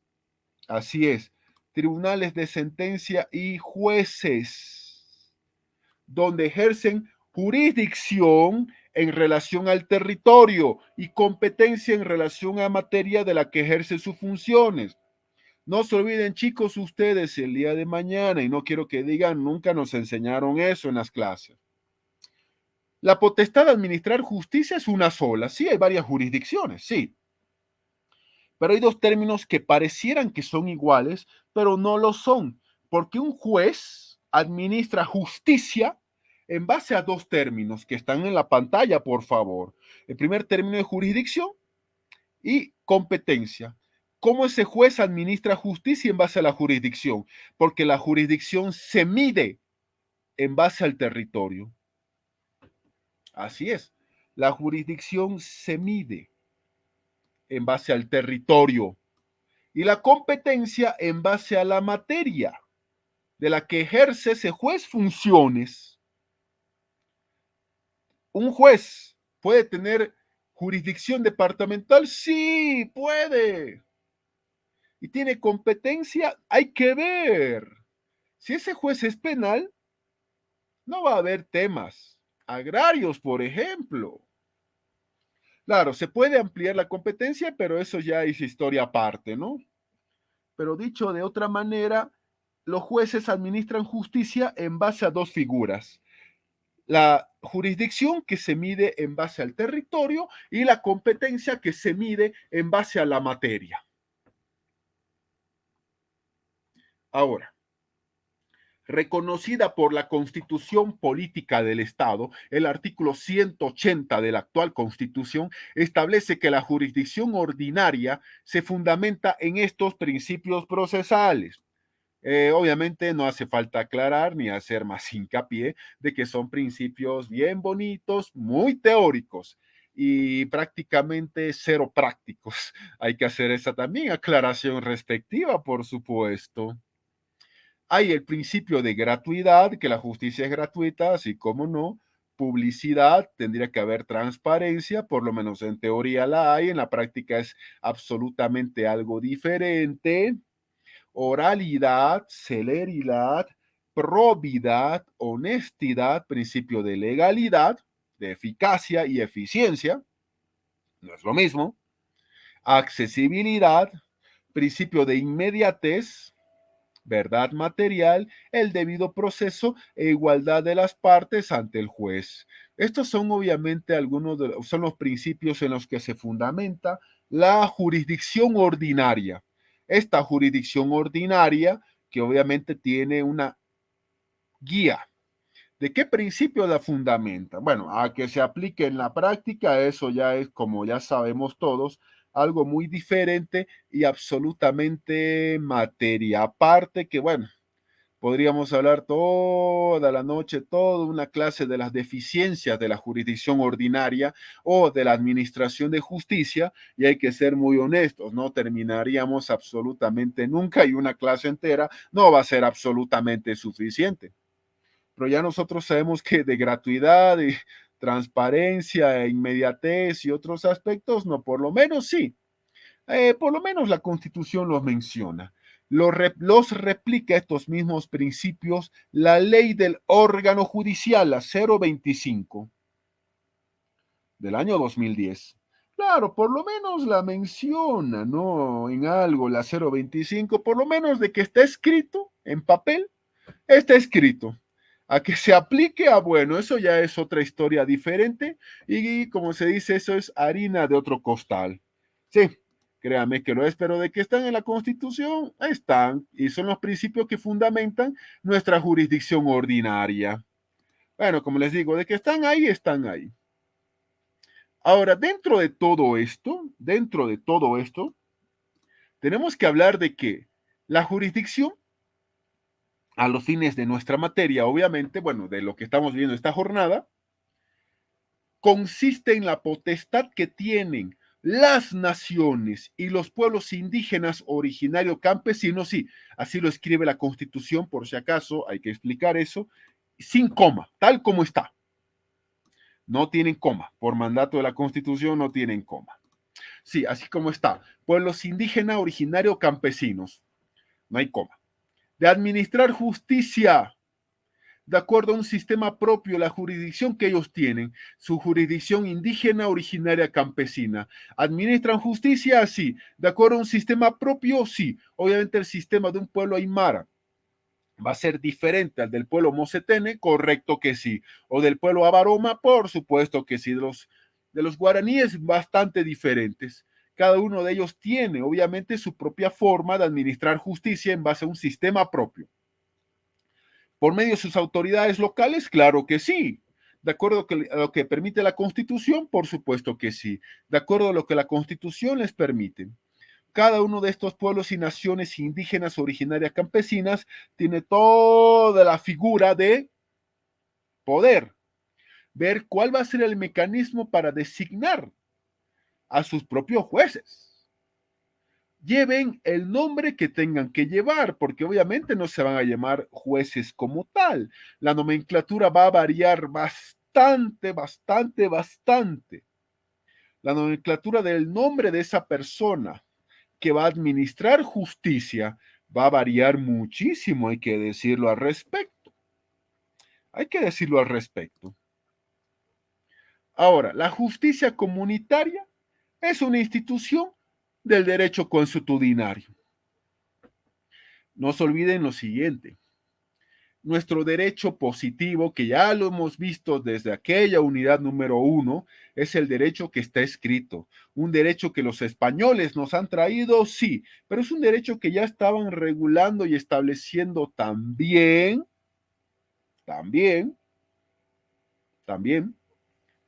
los romanos, si bien el imperio romano cayó y hoy día solo es objeto de análisis y de estudio, las instituciones romanas como el Senado y otras que pudiéramos mencionar toda una clase, ya no están vigentes en el Imperio Romano porque el Imperio Romano ya no existe, pero sí están vigentes en otros países.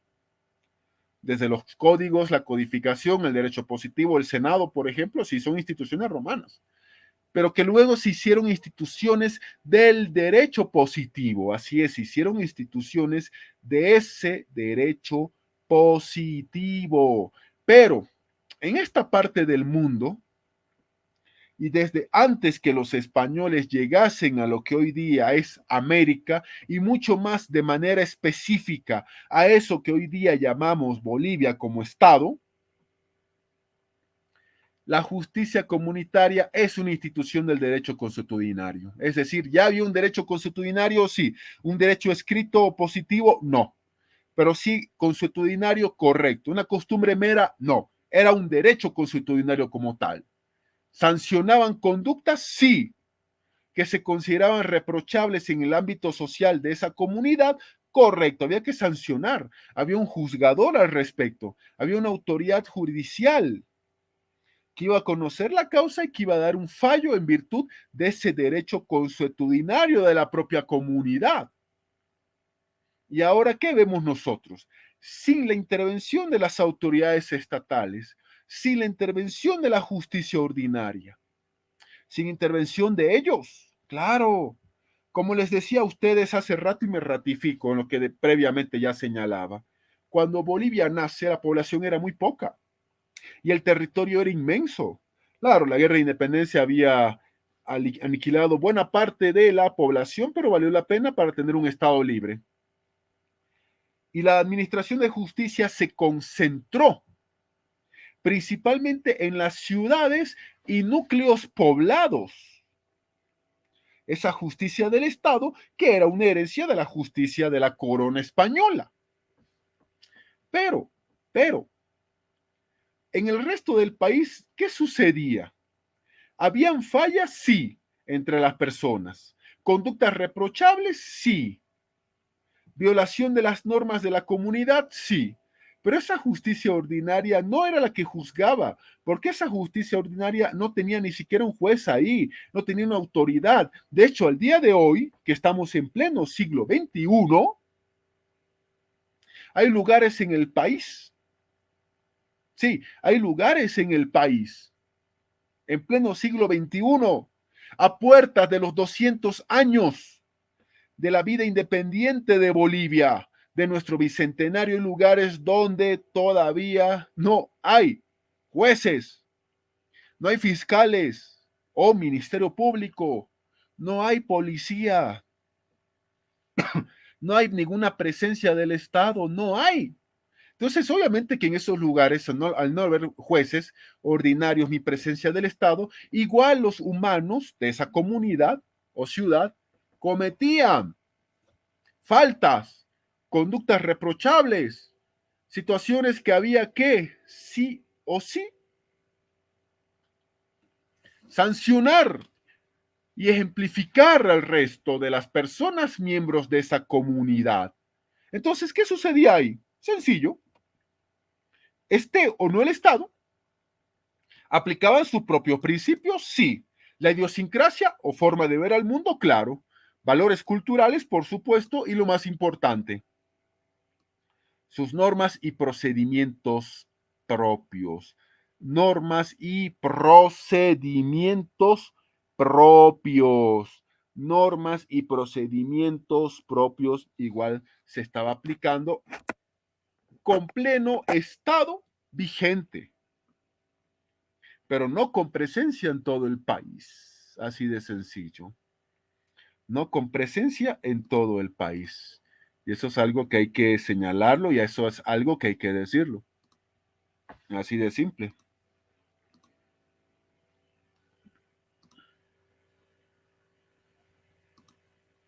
En lo personal, por ejemplo, yo les comento esto. Yo he estado bastante cerca en muchos años por tema laboral en la comunidad UNI que pertenece al gobierno autónomo municipal de Palca. Si Palca, aquí en La Paz, te vas por la zona sur, Cotacota, Chasquipampa, Ovejullo, Apaña, Uni, Palca. Esa es la ruta crítica o la ruta de viaje, como quieras decir. Bueno, tampoco es tan viaje. Y la comunidad Uni no conoce policía, ministerio público, mucho menos jueces. Entonces, ¿qué sucedió? Aplicaban obviamente los criterios de la justicia comunitaria.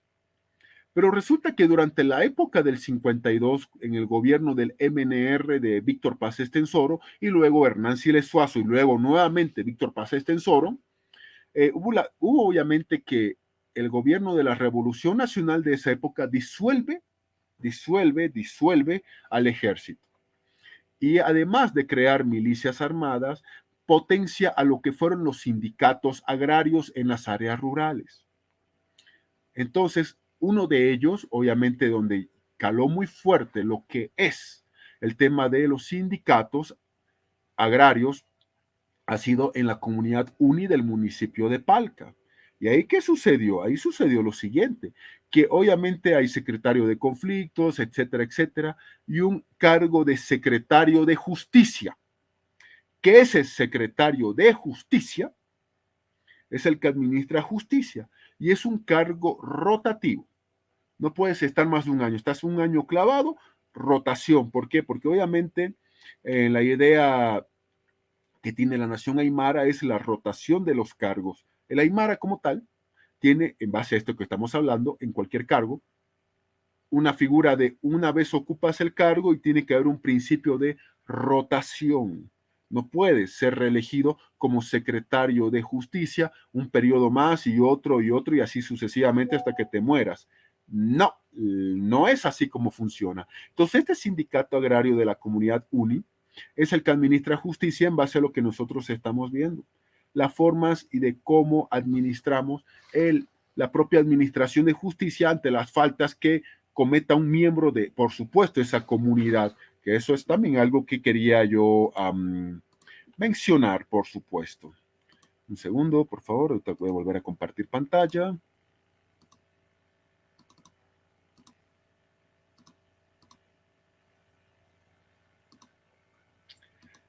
Perfecto, ya está. Entonces, como decíamos, en base a sus normas y procedimientos. Asimismo, la jurisdicción indígena originaria campesina, cuya sigla o abreviatura es GIOC, está prohibida de realizar castigos físicos o corporales o aplicar la pena de muerte como máxima sanción. Lo dice nuestra Constitución. Y aquí estamos en octubre. Sí, estamos en el mes de octubre. Y en este mes de octubre, obviamente, el 10 de octubre es el Día Mundial contra la Pena de Muerte.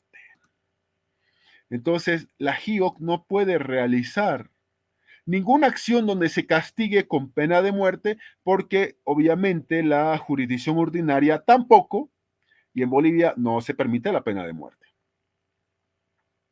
Entonces, aquí nosotros vemos una ruta crítica, por ejemplo, de diversas organizaciones indígenas, en donde en 1994 arranca todo cuando se modifica la constitución y se reconoce al país como multiétnico y pluricultural. Luego, la actual constitución política del año 2009 ya dice que Bolivia es un estado plurinacional y que la jurisdicción indígena originaria campesina o su sigla GIOC es igual a la jurisdicción ordinaria, de igual jerarquía, así de sencillo. Ahí está. Ya nosotros vemos luego que ya hay otro aspecto de la ruta crítica y al final todo deriva en que Bolivia es un país que tiene normas jurídicas como la Constitución, la ley del órgano judicial, la ley de deslinde jurisdiccional y otras que lo que está haciendo es construir ese pluralismo jurídico. Voy a ser honesto. No tenemos en Bolivia un pluralismo jurídico aplicado en el sentido de la palabra aplicación 100%. No, sería falso decirlo. Estamos todavía en una etapa de construcción de lo que llamamos pluralismo jurídico. El artículo 191 de la Constitución Política del Estado es clave también para entender todo lo que estamos hablando y ahora que estamos ingresando en la recta final. Primero, la jurisdicción indígena originaria campesina se fundamenta en un vínculo particular de las personas que son miembros de la respectiva nación o pueblo indígena originario campesino. Tiene que haber un vínculo particular entre las personas que son miembros. ¿Por qué? Porque los que son miembros conocen sus propias normas y procedimientos propios. Uno de ustedes se va a ir a una comunidad pacahuara,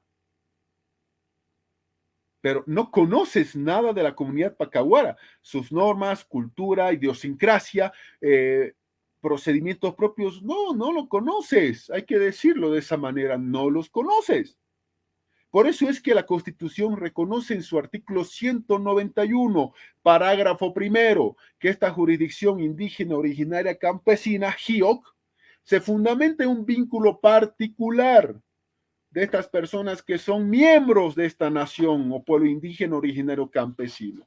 Dos, en base a ese punto de partida, que es ese vínculo particular de tú como miembro de esa nación, que por lógica como miembro conoces y vives principios, normas, procedimientos propios, ya hay un parágrafo segundo un poco más extenso, por supuesto.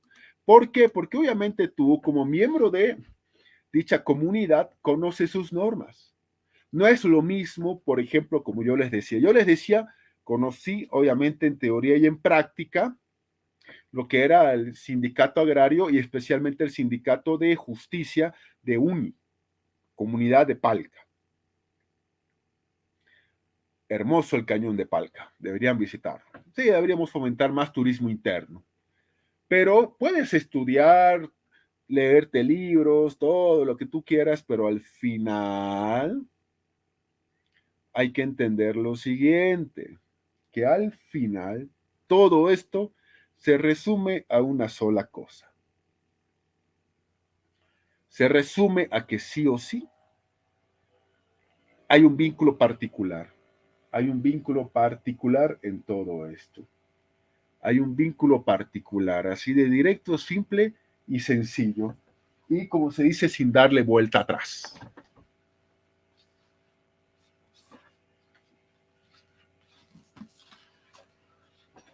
Ahora.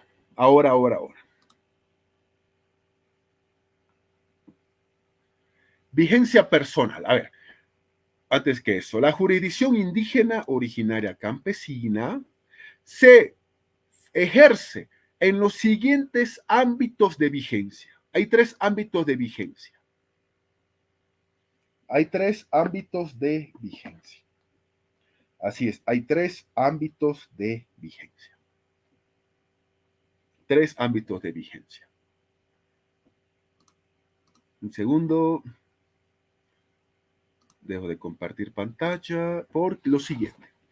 Para entender el tema indígena, claro, yo sé que van a haber muchas preguntas, me adelanto. No, en serio, hay buenos libros que hablan sobre todo eso. Hay muy buenos libros.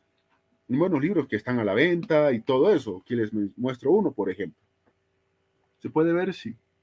Territorialidad y autogobierno, por ejemplo, ¿no? Que es de Gonzalo Vargas Rivas. Es un libro que sí, yo leo, recomiendo bastante, ¿no? Que te habla de lo que es territorialidad, el autogobierno, obviamente, indígena, para poder entender mucho más esta lógica de los pueblos indígenas en Bolivia, por supuesto. Entonces, ahí tenemos ese aspecto, ¿no? Incluyendo qué territorios, por ejemplo, se aplica 100% justicia indígena o la administración de la justicia, o perdón, del autogobierno indígena. Sí, es un buen libro, por si acaso, este. Es un buen libro, que obviamente, claro, por eso mismo hay, obviamente, de este libro hay poquísimos ejemplares, ¿no? Miren ustedes, por ejemplo, esto de Jesús de Machaca. Acá inclusive hay desplegables, inclusive que explican el tema de sus autoridades y todo eso. No, hay buenos libros que hablan sobre todo esto. Este es uno de ellos, por ejemplo. Entonces, sí, hay un par de ejemplares todavía que alguien puede llegar a conseguir, así que bueno, si alguien lo requiere, al final me dice, me escribe y ya está, listo. Entonces, aquí nosotros nos encontramos con esto que les estaba diciendo. Hay muchas preguntas, pueden haber muchos libros, muy buenos todos por si acaso, hay que decirlo, sobre lo que implica el entender esta lógica, el entender esta lógica, el entender esta lógica. Claro, muchos dirán, ¿qué pasa si un indígena viene a la ciudad y comete un delito? ¿Quién tiene que juzgarlo? La respuesta es simple. El juez de la ciudad, donde él cometió el delito. Usted dirá, no es una visión muy mestizada, una visión muy, ¿cómo les puedo decir? Sesgada, no. Porque si un indígena de X nación va a otra X nación indígena y comete un delito, tiene que ser juzgado en el lugar. Jurisdicción. Igual nosotros si fuéramos, sí, correcto. Hay un gran problema. El derecho indígena es un derecho no escrito. Y como es un derecho no escrito, no vas a encontrar un catálogo de situaciones indígenas que deberías o no deberías hacerlas. Por ejemplo, ¿deberías o no deberías hacerlo? Claro, no, para nada. Entonces, ahí tenemos nosotros dichos aspectos absolutamente importantes en todo esto. Y bueno, estos siempre son preguntas que hacen. ¿Dónde dice lo que estoy afirmando? Ya está desde la misma constitución política del Estado. Veremos. La jurisdicción indígena originaria campesina se ejerce en 3 ámbitos de vigencia: personal, material, territorial. Personal de personas, material, obviamente, de lo que es, qué materia, y territorial, el territorio. Primero, vigencia personal. La constitución política del Estado, hasta la ley del órgano judicial y la ley de deslinde, dicen que quienes están sujetos a esta jurisdicción, las personas o miembros de esa nación o pueblo indígena originario campesino, sean actores o demandados, denunciantes, querellantes, denunciados, imputados, recurrentes, recurridos. Es lo que hace rato decíamos. Primero, a nivel de personas, a las personas que son parte de esa nación o pueblo indígena originario campesino, porque ellos conocen cómo es el estar ahí porque son miembros. Segundo, hay vigencia material. ¿Qué significa materia? ¿Qué es la materia que ellos van a conocer? ¿Qué es la materia que ellos pueden conocer? ¿Qué materia? Ya hemos visto hace rato que el órgano judicial, jurisdicción ordinaria, conoce estas materias: civil, comercial, familiar, niñez, adolescencia, tributario, etcétera. Por ende, estas materias no la pueden conocer. Pero también, ojo, esta ley de deslinde, que recomiendo la puedan leer, es importante, ya establece que inclusive delitos contra el Estado, la seguridad del Estado y otros tantos no pueden conocer los indígenas, pero sí que pueden conocer. Entonces, vigencia material, ¿qué materia? Tercero, vigencia territorial. En su territorio, ¿qué va a suceder? Todas las relaciones y hechos jurídicos que se realizan o cuyo efecto se produce dentro de la jurisdicción es jurisdicción indígena originaria campesina GIOC.